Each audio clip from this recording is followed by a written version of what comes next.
Grand Theft Auto can't get enough of it. 2.7 billion people across the world, all with a common interest, an industry that is expected to peak at $90 billion in 2020, with over 80% of sales in this industry coming from software. I'm talking about the gaming industry. Now, this industry has targeted a market across multiple platforms and has spread to the four corners of the earth as people seek to entertain themselves in ever more engaging ways. In under 2 decades, the number of players in the world has more than tripled. Over 2 billion of us now play games in every region and on every continent. Now, for some of the games they buy are just to keep themselves amused, but for others, the addictive nature of gaming is proving to be more of a way of life, and in an ironic way, bringing people closer together, even though they are far apart. Almost 80% of students like play League of Legends, so it's not just about video games, it's about our life, our passion, so that's it. Hello, welcome to Economic Divide with me, Kabatafle. In this week's show, we'll be looking at how the gaming industry has grown from a simple gaming console to the latest 4K gaming devices using the latest software and attracting an ever-growing audience. However, even this growing industry has its hidden costs. Over 72% of us are mobile phone gamers, with a market value of mobile gaming in the region of $74.4 billion just last year in the year 2019. 90% of games that most of us download on our mobile phones and tablets are free to download. However, 23% of games use in-app purchases, making the monetization of gaming a very big business. Such is the popularity of gaming that global competitions are becoming as popular as major sporting events, with the esports industry growing 13.3% to $16.2 billion a year, according to the Investopedia website. So, just how lucrative is esports? Well, for the world's #1 player, Kuro Takasumi, or Kuruki, the Iranian-German player has netted a total of over $5 million in prize money so far, playing the infamous Dota 2 game. Now, that's not a bad paycheck to have. In that case, let's grab the controllers, press start, and let's play some games and get this ball rolling. We are en route. Air support en route.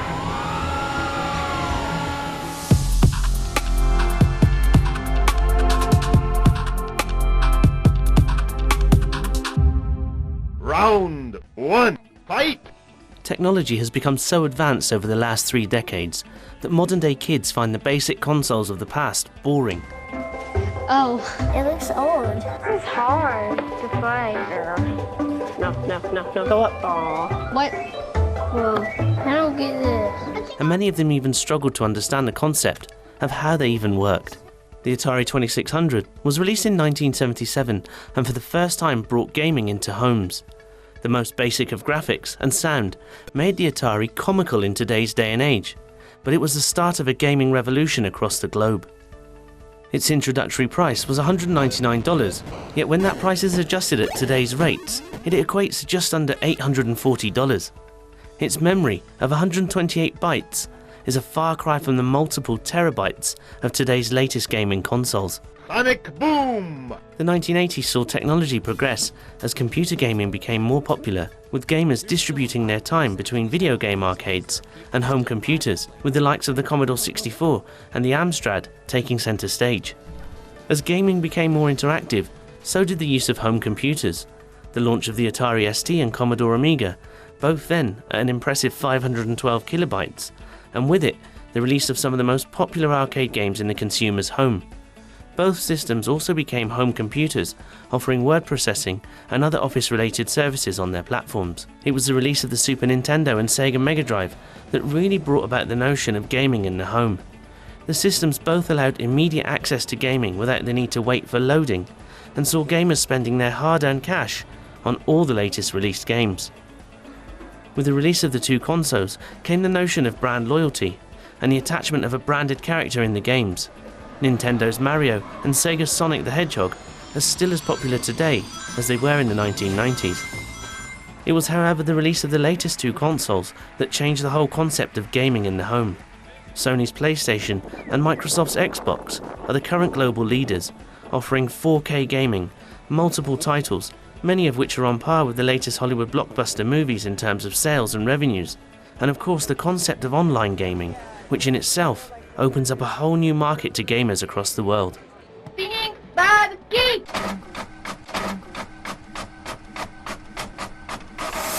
The figures for the gaming industry are quite remarkable. For example, with nearly 3 billion gamers worldwide, just over 50% of them come from the Asia-Pacific region alone, with China and Japan leading the figures in that area. The US and Germany make the rest of the world's top 4 gaming revenue countries.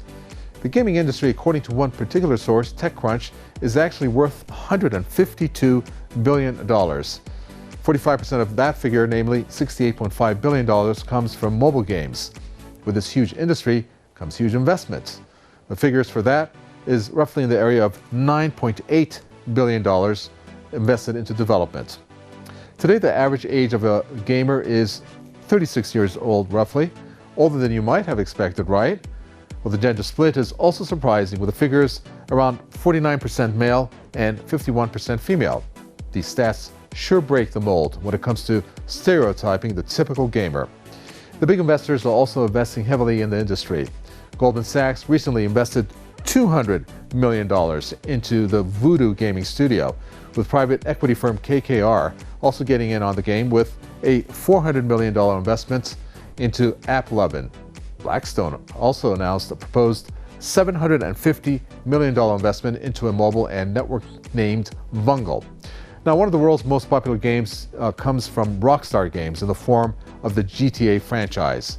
The online version of GTA 5 makes a staggering $5 million a day from in-app purchases. Calculated over 1 year, that's enough to feed around 10 million children. That's 3 meals a day. And finally, what about the hardware itself, as these games need a platform to use them after all? Well, the PlayStation 2 is the all-time leading console sold, with 157 million units sold, followed by Nintendo DS with 154 million, and Game Boy in third with 118 million. Now, PS4 surprisingly is down at fourth place with 106 million units sold to date. Round 2, fight! As technology progressed, we saw a natural move from the downtown video arcades into the homes of the consumer, as people slowly began to adapt to creature comforts in their own homes. In today's modern era, the gaming industry is in a new stage of transition, as people are now on the go in jobs, education and lifestyle, and so too has the way in which we play our computer games. The latest smartphones from Apple, Samsung and Huawei, and a host of all others, pack more punch in their tiny processors than hundreds of thousands of Ataris ever could combined. The ability to have technology in the palms of your hands meant that gaming was now on the move, in the pockets and on the tablets of the modern day gamer. The mobile gaming industry itself is worth in the region of $68.5 billion, and with this huge sum of money comes a string of investors all vying to get a slice of the cake in the mobile gaming industry. The original handheld gaming devices, released by the likes of Sony and others, have struggled to keep up with the concept of mobile gaming due to the extreme competition in the industry. The balance of power is changing. I think Apple has eaten up so much of handheld gaming now with the iPhone and the iPad for most people that Sony and Nintendo are left trying to catch up. Today, mobile phone app stores see around 33% of all downloads coming from the gaming sector. While so many of them are free to download, many of them have in-app purchases, which lull the gamer into buying products in order to improve their gaming experiences. Nintendo can be almost credited with creating the movement towards handheld devices and mobile devices, which now, of course, Apple and Google with Android have used to change the whole face of gaming. Hadouken! So popular has mobile phone use and gaming become that in the US, time spent on mobile phones playing games and social media has eclipsed the amount of time people now spend watching TV. By the year 2021, this is expected to rise by a further 30 minutes per day as people move towards mobile technology and away from traditional forms of entertainment. It's now estimated that the average mobile device user spends up to 40 hours per month on their phones, with gaming and social media being the highest concentration of usage.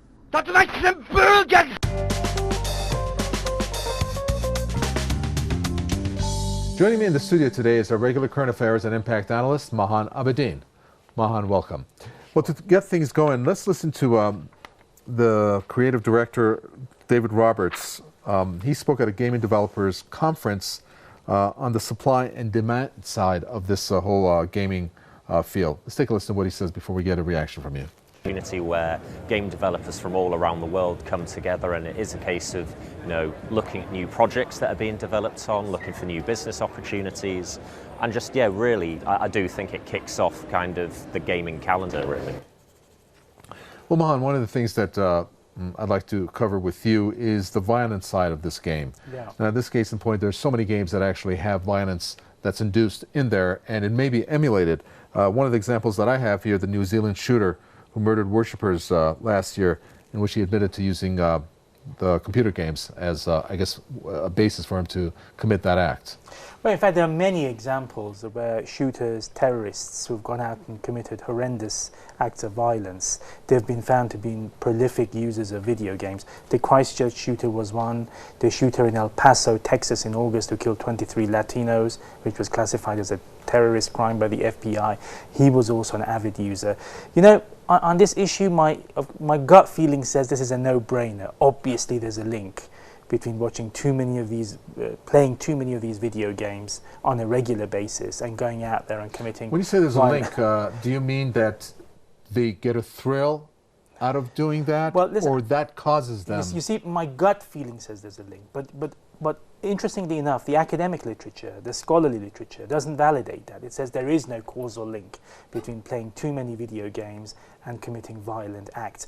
But my view is that if you're predisposed to that type of violence, if you have a hateful ideology and you want to strike out at a particular group, well, this is, you know, this kind of prepares you for it.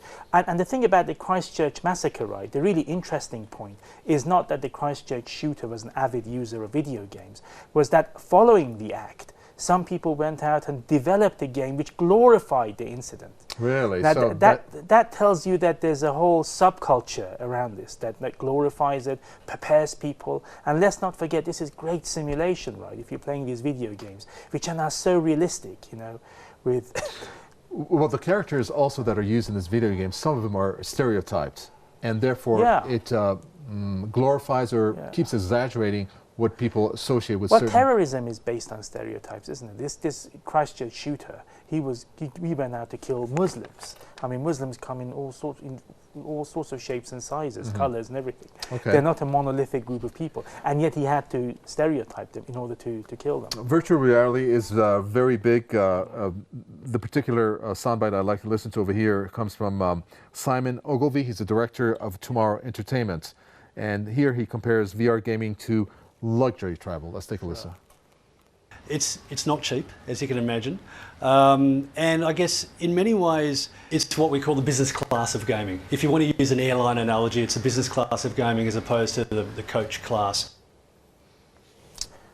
Go ahead. Reaction to what he said? In a nutshell, he's correct. Obviously, it's not cheap, but it's going to become increasingly less expensive, like everything. When it's first conceived, obviously it's very dear. But you know, I think virtual reality holds a lot of promise as far as I am concerned. A lot of peril, but also a lot of promise. It can be used for therapeutic purposes.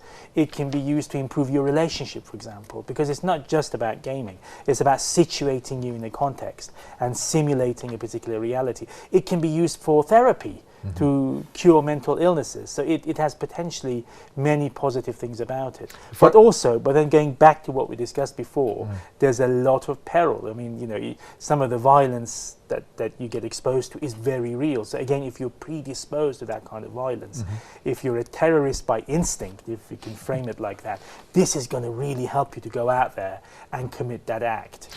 You talked about some of the positive aspects when it came to virtual reality. In this case, we've talked about it throughout the program, here and there, about the positive attributes and the negative attributes. Altogether, do you think that this gaming, in whatever shape or form, is beneficial or not, if you were to give it a percentage? Well, I wouldn't frame it like that. I would just say this is just an extension of reality now. This is our 21st century society. People are isolated. They're not socialized anymore. They're sitting at home. They're playing games. It's just reality, I'm afraid. Whether it's beneficial or not, different matter. Do you have a favorite game yourself? Are you a gamer? I haven't played a game for a long time, but I think I might just start. All right, thank you so much. Thank you for your contribution. You're there. Okay, time for a quick break. Coming up after the break, we dive into the world of esports and examine just how big and lucrative the market it has become. We're also going to take a look into the fact that in some developing countries, children are being withdrawn from school in order to practice computer games, in order to participate in the multi-million-dollar esports competitions around the globe. Also, a look at the darker side of gaming and hear from the UK Addiction Treatment Centre, which specializes in helping people addicted to gaming and provide them with the necessary treatment plans in order to wean them away. So make sure you stay right where you are. We'll be right back. The gaming industry, as mentioned, is a multi-billion-dollar industry in which money is there to be made. But the gaming industry is also being used to help people overcome their problems through the medium of learning. Now, joining me is Sylvester Arnab, a professor of game science at the University of Coventry. To date, he has over 100 academic publications in the field of gaming and is a founding member of the Serious Games Society and the Game Changer Initiative. Now, Professor Arnab, how can the gaming industry be used as a learning tool? Gaming is a platform and a tool that will allow experiential learning, where you would experience different scenarios and being able to practice the different skills as well as to gain different knowledge in that particular environment. And it is an interesting tool that teachers, educators can actually use to encourage communal discourse on different topics associated to the different subjects that they're learning within a classroom setting, as well as in their own time. With such expertise being developed, it seems that there's potential for gaming to assist elderly people as an aging and well-being tool. Professor Arnab, how then can gaming be used to combat degenerative diseases like Alzheimer's? Are the results from such activities successful? The connection between mental ability as well as the physical is very important in terms of encouraging people who are suffering with such diseases to be able to be treated in such a way that they can be very active in every single thing that they do. And using games will perhaps provide the environment that will make it more interesting and more engaging. Professor Sylvester Arnab there with some fascinating information on how gaming is going above and beyond the entertainment industry and being used for more positive outcomes. Round 3, fight! The evolution of gaming has brought with it the concept of global competition. Esports events have seen the industry lead to multi-million-pound contracts through sponsorship, prize money, franchising and advertising. Figures from TechJury suggest that Dota players have received over $177 million in prize money to date. Global World Cup tournaments in the gaming industry have hit the headlines as the world's best gamers gather at super high-profile events, with many of the gamers being treated with celebrity status. C'est clair que c'est astronomique ce qu'ils ont fait, surtout les moyens qu'ils ont mis pour les joueurs. On est logé, nourri gratuitement et transporté jusqu'au tournoi gratuitement pour gagner de l'argent. C'est quelque chose que je pense aucun autre jeu fait et c'est magnifique ce qu'ils font. Such is the attraction of the vast amounts of money involved in the game, the contestants are dropping out of school in order to practice and become the world's best. The leading players are walking away with sums in the region of $3 million as tournament winners. Well, I'm not in school anymore, so just focusing on this is awesome. Just saving the money and as long as I can. Tiger uppercut! So are esports a new cultural and gaming trend of the younger generation? With many dropping out of school as mentioned, one must therefore legitimately ask, what are the chances of success in the esport world? Reports have emerged that developing countries across the globe are seeing families invest heavily in their children's participation in e-gaming. In times of already difficult economic hardship, families are sacrificing their savings in order to buy equipment in the hope that one day their child will walk away with the lucrative prize money. Yet the divide between success and failure is wider than ever. But as things stand, the whole world is riding the wave of gaming fever, from those who play for fun to the professionals at the very top. It's now becoming clear that esports are potentially becoming as big as football, basketball, and other major global sporting games and events.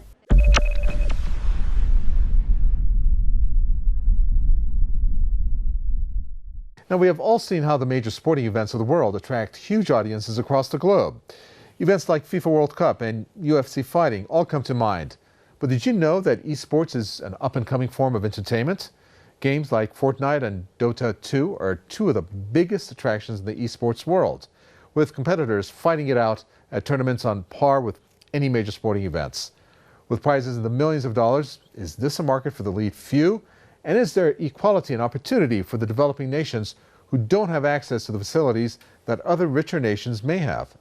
It's very easy for people of all ages, sexes and backgrounds to pick up a controller and play a computer game with accessibility easier than ever across a whole range of platforms. However, the gaming industry comes with a dark side. Unlike many industries in which the producers of the product have major issues, from poor working conditions to poor pay, it's in fact the consumer who's being affected in the gaming industry, much like in the alcohol and tobacco industries. So serious are the effects of gaming addiction that the World Health Organization has become involved and included a gaming disorder in their international statistical classification of diseases and health-related problems. However, help is on hand for those who are addicted to gaming. The UK Addiction Treatment Centres, or UCAT, provide care and treatment for a host of addictions, ranging from alcoholism, gambling and drugs. Their programme to assist gamers uses psychiatrists, addiction psychotherapists and various therapies to wean people off their habits.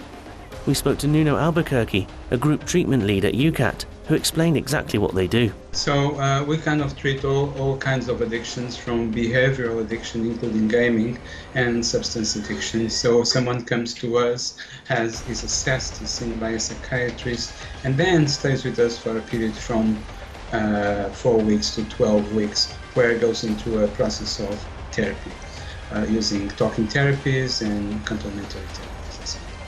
Nuno also explained the consequences of behaviour for those addicted to gaming. There are plenty of consequences. I mean, the gaming has great impact on people's lives. From people stop doing the daily activities that they usually do. They stop engaging with family, with friends. They stop going to work. They stop going to school. There is also physiological kind of great impact on gaming. The stress, the sleeping patterns being disturbed as well, nutrition. So it's huge impact on gaming into people's lives.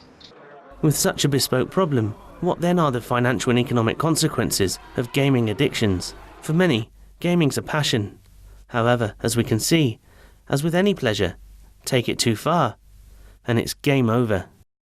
Game over.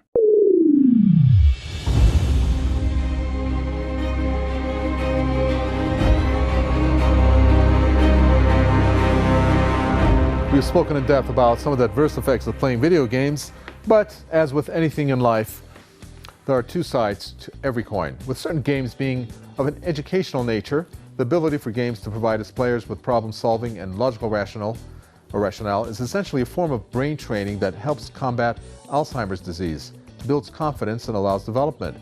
There's also the notion that the gaming industry develops hand-to-eye coordination, hence building on fine motor and spatial skills, which, as we know, is a key aspect for certain careers like medicine, flying, and careers with fine detail at the core of their work.